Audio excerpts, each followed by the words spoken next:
ایسی دنیا میں جی رہے ہیں جہاں صبح آنکھ کھلنے سے لے کر رات کو سونے تک ہماری نظر صرف ایک 6 انچ کی اسکرین پر ٹکی ہوتی ہے۔ اس اسکرین پر ہمیں ایک ایسا خواب دکھایا جاتا ہے جس میں عالی شان گھر، مہنگی گاڑیاں، سستے مذاقوں پر لاکھوں ویوز اور راتوں رات امیر بن جانے کا جادو ہوتا ہے۔ لیکن کیا آپ نے اس چمک دمک کے پیچھے چھپے ہوئے کالے اندھیرے کو دیکھنے کی کوشش کی ہے جو ہمارے معاشرے کو اندر سے کھوکھلا کر رہا ہے؟ یہاں پر ساری بات انٹرٹینمنٹ کی نہیں ہے، یہ دراصل ایک ایسا ڈیجیٹل دلال ہے جو ہماری نئی نسل کے دماغوں کو پیرالائز کر رہا ہے کہ انہیں صحیح غلط، حقیقت اور فسانے کا فرق ہی نہیں آ رہا۔ آج ہم اس چھپے ہوئے زہر کی پوری سائیکولوجی اور اس کے پیچھے کام کرنے والی انڈسٹری کو بے نقاب کریں گے۔ اعداد و شمار کا ڈیٹا جھوٹ نہیں بولتا۔ پاکستان کی کل آبادی تقریباً 25 کروڑ ہو چکی ہے۔ حیرانی اور فکر کی بات یہ ہے کہ اس آبادی کا ایک بہت بڑا حصہ تقریباً 50% ان لوگوں پر مشتمل ہے جن کی عمر 21 سال سے کم ہے، یعنی ہم ایک بے حد ینگ نیشن ہیں۔ لیکن اس میڈل کا دوسرا رخ دیکھیں، اسی آبادی کے تقریباً 11 کروڑ ایکٹیو انٹرنیٹ یوزر ہیں۔ اب یہاں پر دو بڑے مسئلے ہیں۔ نمبر 1، لٹریسی ریٹ کا کرائسس۔ ہمارے ملک میں تعلیم کا معیار اور پڑھے لکھے لوگوں کی تعداد اب بھی اس سطح تک نہیں پہنچی ہے جہاں پر اسے ہونا چاہیے۔ اس کا مطلب یہ ہے کہ انٹرنیٹ چلانے والی ایک بہت بڑی آبادی کے پاس ڈیجیٹل لٹریسی نہیں ہے۔ نمبر 2، ذہنی طور پر کمزور یوتھ۔ ہماری 50% آبادی ڈائریکٹلی ان الگورتھم کے نشانے پر ہے جو صرف اور صرف واچ ٹائم اور انگیجمنٹ پر چلتے ہیں۔ جب آپ ایک ایسی نسل کے ہاتھ میں انفلٹر انٹرنیٹ دیتے ہیں جو ذہنی طور پر ابھی میچور نہیں ہوئی ہوتی، تو نتیجہ وہی نکلتا ہے جو آج ہم اپنے آس پاس دیکھتے ہیں۔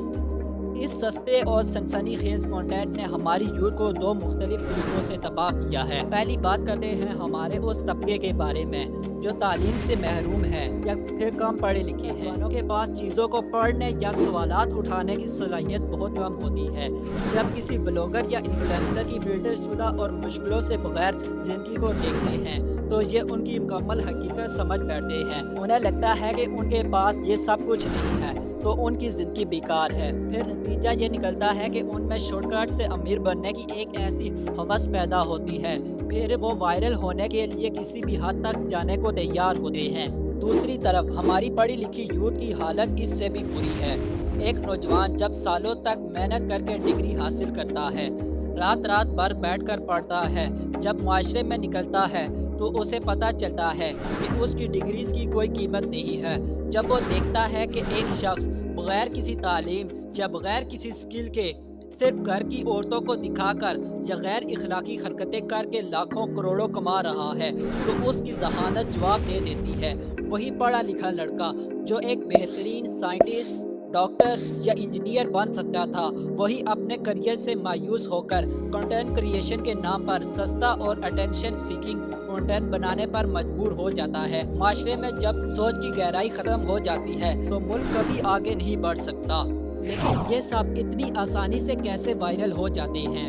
اس کے پیچھے ایک بہت بڑی سائنس چھپی ہوئی ہے جسے سمجھنا بہت ضروری ہے۔ جب بھی آپ کوئی ایسی چیز دیکھتے ہیں جو مزاحیہ یا پھر اخلاقی حدود سے ذرا ہٹ کر ہو تو آپ کا دماغ ایک نیورو ٹرانسمیٹر ریلیز کرتا ہے جسے ہم ڈوپامین کہتے ہیں۔ اس کو عام زبان میں فیل گڈ کیمیکل یا گڈ پلیئر بھی کہا جاتا ہے۔ ڈوپامین کا کام آپ کو خوشی کا احساس دلانا ہوتا ہے، لیکن اسی کی ایک ڈارک سائڈ ہے، یہ بہت ہی جلد ایڈکشن میں تبدیل ہو جاتا ہے۔ یہ بالکل وہی کیمیکل ری ایکشن ہوتا ہے جو کسی نشے کے وقت دماغ میں ہوتا ہے۔ سوشل میڈیا کا الگورتھم آپ کے اس ڈوپامین کو ٹریک کرتا ہے۔ جب اسے پتہ چلتا ہے کہ آپ کو اس طرح کے سستے کنٹینٹ پر ڈوپامین ہٹ مل رہا ہے تو وہ آپ کی فیڈ کو اس طرح کے کنٹینٹ سے بھر دیتا ہے۔ آپ سکرول کرتے جاتے ہیں اور دماغ کو نشہ ملتا جاتا ہے اور پھر آپ گھنٹوں ضائع کر دیتے ہیں۔